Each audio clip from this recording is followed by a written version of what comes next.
Today we are talking about real estate lead generation. Wait, hold on. Are we not recording? No, we are. Oh, god damn it. Drake, No, I gotta put it in manual focus. Drake is killing me. We're going to talk real estate lead generation today. Both some free stuff you can do for your business and paid stuff you can do for your business. I've done almost all of these over the years. I'm just going to pick these at random, and we're going to go through them one by one. I'm going to start with the two on the list that I'm going to put in the same category, and I've never actually used either one, but I'm going to guess they're very similar to another provider I've used, which is called Market Leader, and that's SmartZip. And we have Bold Leads on here. So there's a whole bunch of companies online. Wait. You're not going in order. I'm not going in order. Wow, we're breaking the. All right. Yeah, I go my own order, Drake. Okay, Miles Morales. Yeah, that's what I do. I'm gonna do my own thing. I do my own thing. So there's a whole bunch of them. I would say the biggest one is Market Leader. But there's, SmartZip. There's all kinds of ones out there. The two we have on the list is SmartZip and Bold Leads. These are, you're going to pay a subscription to their software, and then you're going to pay for them to market leads for you as well.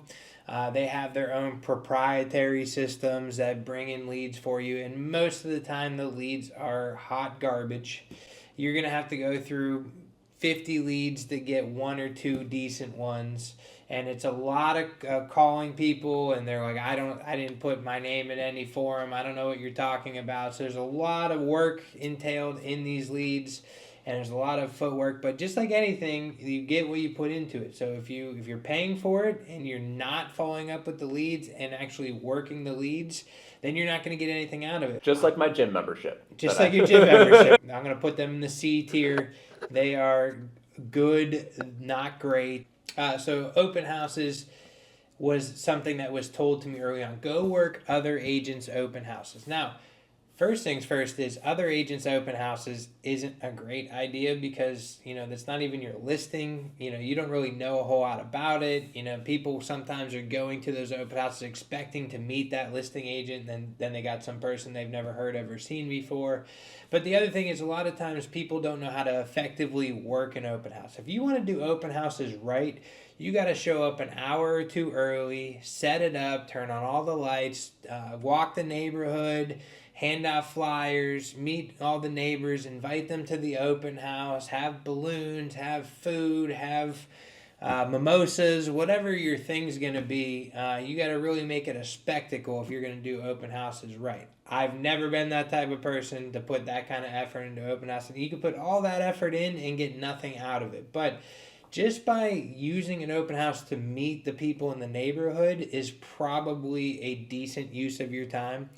You're probably not going to directly get business from it, but if you end up selling multiple houses in that neighborhood over the years and they get to know you personally, they might know, like, and trust you and want to use you as their agent. So it's not an F tier, but it's not a great use of your time. You could do so many other things on this list that take as much, if not less, time and make way more money. So we are going to list open houses as a D tier. What should we do next, Drake? You should do. Why are you asking me? I don't know. Just getting you involved. You're playing on your phone over there. He looks I'm bored. playing Wordle. You're playing Wordle. Yeah. Okay. I So think. Give me you should, one. I think you should do the next one that's on in the line. You're so lazy. Jeez. All right, fine. Do networking. Networking. Asshole. Okay. Networking is by far one of my favorite. However, there's different types of networking, right? There's chamber events. There's all kinds of different networking that you can do. Mastermind groups, the whole 9 yards. My favorite kind of networking is a category specific networking group like a BNI or an AM Spirits. Something where you're meeting weekly with the same group of business professionals with the goal of passing referrals back and forth. And with that type of networking, I think that networking is going to be pretty high on the list because those people join that group with the intention of giving referrals, and they have pressure on them to produce a certain amount of referrals for you. Now, if you join a 20-person BNI group, you're not going to get 20 leads a year, okay? But you're going to get 3 to 4 really good quality, like warm or even hot leads given to you, right? So, hey, my brother wants to buy a house this year. I'm going to introduce you, or my cousin needs to sell a house or something along those lines where you are just teed up on a silver platter and you should be able to close those deals. And really, the cost is not the big thing. Like a BNI group costs you around $800 a year. The time is really what it takes, right? You're going to be an hour a week in the meeting, hour and a half sometimes, depending on the group. And then you're supposed to do one-to-ones outside of the group, so you actually have to meet with people outside of the group. So if you're doing 1 to 2 one-to-ones a week, you're talking probably 3 to 5 hours a week of networking, but that should in turn give you, I don't know, let's just call it $20,000 a year in referrals, right? So you're going to get 3 to 5 quality sales from that group if you do it right. So we are going to list networking as A tier. I think that networking is one of the best things you can do for your business. It's relatively low cost and it's a very high return on your investment. What do you think? TikTok next? Sure. Wow. So when we talk about TikTok, there's multiple things that you could be doing on TikTok. We react to TikTok videos on a regular basis. You could be doing some wild, outlandish videos like the speed tour we watched last week. If you don't know what I'm talking about, go watch some of our previous videos, our shorts that we've done. There's a couple of different ways you can do it. You can do community videos where you're driving through communities and showing what the communities have to offer and going into coffee shops and video recording that. You can build a whole sphere of like your local community on TikTok, and then people relocating to your community who are watching these videos who also know you're a real estate agent now. Guess who they're going to call when they relocate to your area? They're going to call Ghostbuster. You. Not Ghostbusters. They're going to call you because you're the one who's been educating them on the communities that you're in, and they're going to look out to you for business, basically to use you for business, essentially. I would say TikTok could be a B tier. Realtor.com, they have a couple of different ones. They have something called OpCity, where it's a referral-based lead, so it's an app that you install on your phone. It's kind of hard to get into now because they fill up quickly in areas and stuff like that. But basically, you don't pay anything for it. You get leads that come to your phone. You have to hurry up and accept that lead, otherwise somebody else takes it. It's like DoorDash. Kind of like DoorDash, yeah. It's kind of like DoorDash for real estate. And then when you close that, you owe Realtor.com or OpCity, which is owned by Realtor.com, a rather large referral number. So if your commission's $3,000, you're probably paying almost half of your commission back to Realtor.com. It's usually anywhere from 30 to 40% of a referral fee that you're going to pay back to them. But I'm specifically talking about the monthly fee lead generation service, which is the more popular version of Realtor.com. So basically, you pick a zip code, you pay for that zip code, you're one of the handful of agents for that zip code. And unlike another service we're going to talk about in the future that direct connects you with those people, Realtor.com sends you a text message when a lead comes in, and then you follow up and call that text message. I'm not a big fan on that setup. I would rather be warm connected to somebody who called in and is waiting to speak to an agent than have a text message come to my phone, because now I got to reach out to that person, hope they answer, explain who I am, explain how I got their information when Zillow handles everything for me. So with the amount of money that you're spending and the conversion rate's going to be lower than a warm connection platform, I'm going to list Realtor.com as a C tier. I was expecting B. So we'll just go into Zillow next. Zillow is definitely better than Realtor.com because of the warm lead connection. I'm going to say bang for your... It's getting pretty expensive. Because of how much it costs, I'm going to rank it a tier. I think that if... And A tier. And A tier. What did I say? Yeah, you said A tier. If the word Look, following I never said that I starts- was great with grammar or anything like that. If the word following starts with a vowel, it's an and, not an A. I'm getting lectured by a 22-year-old right now. Anyway. Should have paid attention in class. I did not pay attention to Me class. neither. I don't know why I know that. All right, let's go with another paid one, and this is going to be ranked pretty low, and that's billboards, okay? Billboards are branding, not marketing, right? Name one time you saw a billboard and went, damn, I want that. Never. I don't even look at billboards. The only time I've ever looked at a billboard is when I was stuck in traffic and there was one right there. I'm like, oh, there's a billboard right there. I didn't know that. To me, it's absolute D tier. One of the best ones on the list. Zillow.com. Oh, wait, We already did Zillow. It doesn't cost you anything. It literally doesn't cost you anything, and that is SOI. What is SOI? Sphere of influence. Sphere of influence. So your family, your friends of friends, right? Your sphere of influence should be your biggest cheerleaders. They are on your side. They want you to succeed, and they're going to share your information as much as possible. It is absolute A tier.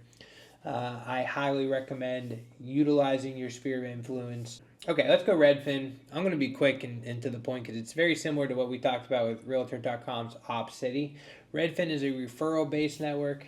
They are licensed in every state, so basically they send you the leads from their website and you pay them a referral fee of 30 to 40%.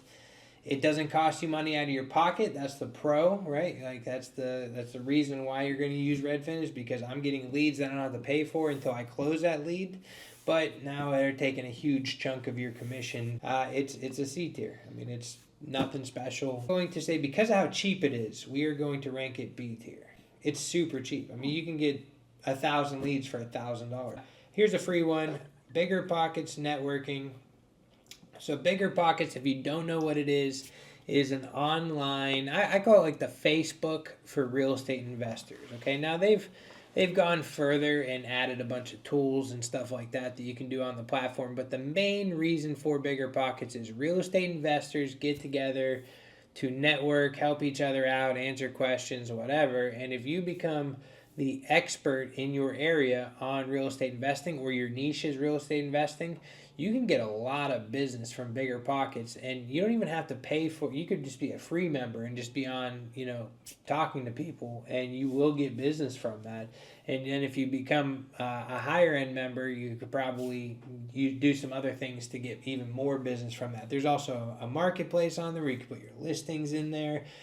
You could find, we have for sale by owners on the list. You can find people that are trying to sell their properties on there and maybe try and convert those to listings. So it's a great platform. It's not super expensive. And if you know real estate investing or you're interested in getting into real estate investing, it could be a big thing for your business. All right, we'll do the other Bigger Pockets, and that's leads. Now, when Bigger Pockets lead generation came out, this is probably 5-6 years ago. It was 6, 7? No, 5-6 years ago. We're done with the 6-7. That's over. Even my kids aren't even doing it anymore. So when I want to annoy my kids, I do the 6-7 thing now. But they came out. It was like you got 25 leads for $1,000. Damn. And Were they at least good? They were good quality leads. Okay. It was a very good. It's a very good lead service. An investor is one of the best types of clients you can get because if you take care of them, they're going to buy multiple properties from you, and then when they decide to get out of investing, they're going to sell those properties with you as long as you service them right and you did a good job for them. If you want to get into it now, you're competing with people who have been doing it for a long time, and when you go through the agent finder on Bigger Pockets, it shows you the couple agents in that area, and it shows you how many reviews they have, what the reviews are. So like if I was to get into it now in Pittsburgh, I have 0 reviews and don't have anything. And then, the other agent in my office, Jeremy, has 1,000 reviews, all 5 stars. Like who are they going to select? Meta. We're going to talk about Meta now. I'm going to list Meta in the B tier. If it was just the paid part of Meta, we didn't break it out, right? If it was just the paid part of Meta, it would be lower. It would be a C or D tier. If it was the free part of Meta, which is the groups and community stuff, I would put it higher. It would probably be like an A tier or maybe even an S tier. We got 4 left. I'm going to go, and these are really good ones. I'm going to start lowest and work our way up. For sale by owner is the lowest of what's left. So people decide for whatever reason that they don't want to list with a real estate agent. They can go on to Zillow and these different marketplaces and post their home for sale, and Facebook, they can post their home for sale, and they can entertain people coming through their house, and they can try and sell those people.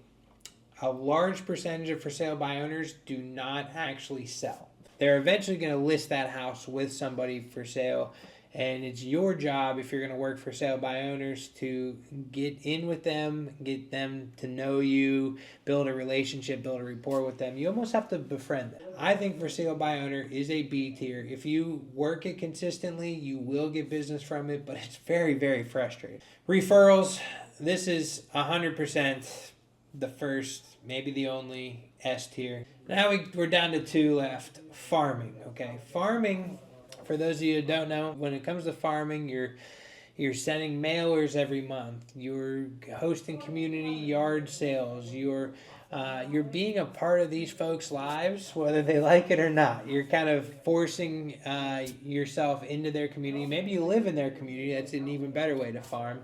But if you farm, it absolutely does work, but it's not something that's just you start farming and you're going to get business right away. It's something you have to do for a long time, and it costs a lot of money. Because of how expensive it is, we're going to rank it a B tier. We got a lot of B tiers. And now, I'm not going to rank this an S tier, but it is my favorite. My favorite type of lead generation. It's literally what I built my business off of, and it's expired listing. It is not sexy. It's not fun. It's not sexy. It's not fun. Sorry. It can be tremendous. It's not sexy. It's not fun. But it is, listings is the gold in real estate. Referrals and listings. Those are the 2 things that you should be focused on the most. There are free websites to look up phone numbers. They're not as good. If you want to pay for a service, you're maybe looking around $20-$30 a month to pay for a service to look up those phone numbers.